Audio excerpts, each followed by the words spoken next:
Então vamos lá, pessoal. Vamos ver agora as pragas do Pinus, tá? Essa aula é para quem assistiu a palestra lá do Congresso da Aresb, né? É praticamente igual aqui que a gente vai falar, tá? Eu coloquei 3 pragas em uma única apresentação. Então vamos usar a primeira praga do Pinus.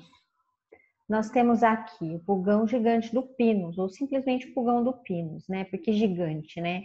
Porque ele é um pouco maior do que os pulgões que a gente conhece, esses que atacam outras culturas, que atacam plantas ornamentais, que são menores, tá? Então ele é um pulgão gigante. Tem 2 espécies no Brasil, o Cinara atlântica e o Cinara pinívora. São espécies exóticas que vieram para o Brasil em 1996. Foram originadas tanto dos Estados Unidos ou do Canadá. Só não se sabe, né, de onde veio cada um deles, tá? Mas eles estão presentes nesses 2 países. Os adultos medem de 2 a 5 milímetros de comprimento, ou seja, para pulgão, eles são grandes, tá? A cor é bem escura e as pernas são longas, como vocês podem observar na foto, tá? O pinívora, gente, ele ocorre somente no outono e inverno. Já o atlântica é uma espécie que pode aparecer além do outono e inverno no verão também. O ciclo de vida deles é um pouco mais curto, né, com cerca de 27 dias, com temperaturas mais altas, né, como 30 graus. À medida que a temperatura baixa, esse ciclo ele vai aumentando. Então, a 18 graus, o Otati verificou que 35,21 dias foi o ciclo total dele.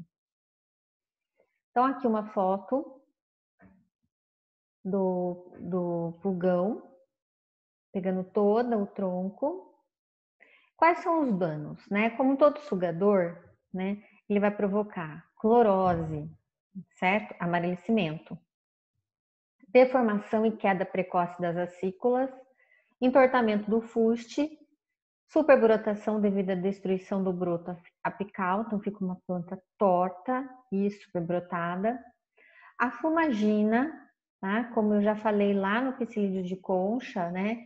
Também a fumagina é um fungo oportunista, tá? Que deixa como se fosse uma camada escura, como se fosse uma graxa em cima da acícola, né? Isso devido ao que? Ao roneidil, que é a secreção açucarada que sai do pulgão, tá? Isso vai dificultar a fotossíntese, a respiração e a transpiração, tá? É como se tivesse uma cobertura impedindo que essas 3 reações aconteçam.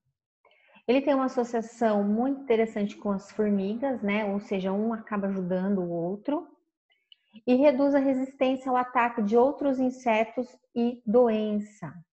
Tá? Então, uma planta atacada, ela está mais suscetível a outras pragas e outras doenças. Como é o caso da vespa da madeira, que a gente vai falar depois. Então, aqui, ó, o entortamento do fuste e o superbrotamento. Mudas com estresse hídrico. Apresentam maiores teores de nitrogênio e maior incidência de pulgões. E similar ao que ocorre com o psilídeo também, gente. Então, planta com estresse hídrico, né? No caso do eucalipto, favorece o psilídeo, e no pinus, o estresse hídrico também favorece os pulgões, tá? Porque disponibiliza, tá, maiores teores de nitrogênio. Insetos aderem aos painéis de resina. Olha só que interessante, né? Pigmento avermelhado com perda do valor comercial. Então, ele também é um dano secundário esse, né? Se ele cai no painel de resina, também vai diminuir o valor, né, de mercado dessa resina. Manejo. Então, nós temos aqui controle biológico com o parasitoide Xenostignus bifaciatus, originário dos Estados Unidos, tá? Ele é um parasitoide bem interessante, né?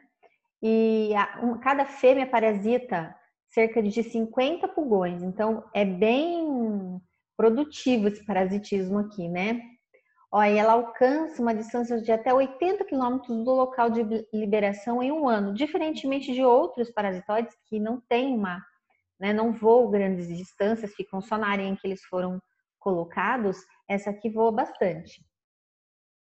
Bom, no campo, observa-se colônias de pulgões com parasitismo próximos a 100%. Então, assim, se é um parasita eficiente, é o Xenostigmus.